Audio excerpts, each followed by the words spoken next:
La tension est brutalement montée d'un cran ce jeudi en Crimée, où des hommes armés ont pris possession du siège du gouvernement et du Parlement.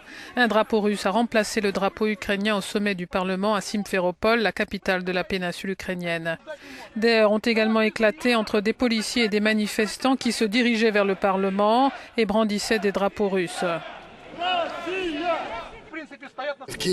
À Kiev, il y a des événements considérables qui se déroulent 17 hommes. Il y a 2000 bâtards armés qui ont saisi le pouvoir et renversé le président légitime et les autorités légitimes. Je ne dis pas que le pouvoir précédent était bon, mais de vieux voleurs ont été remplacés par de nouveaux voleurs. La Crimée est peuplée majoritairement de russophones.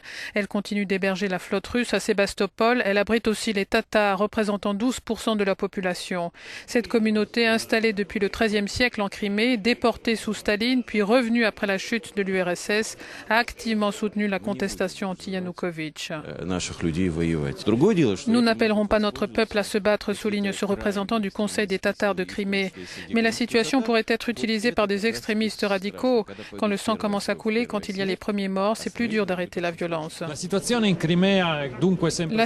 en Crimée est de plus en plus dangereuse, souligne notre reporter à Simferopol, et l'occupation du Parlement ressemble d'un point de vue politique à une sorte de réaction à ce qui se passe à Kiev, à ce qui se passe dans le pays à un niveau plus général. A Kiev sul piano della politica più generale di questo paese. Sergio Cantone, Euronews, Simferopol.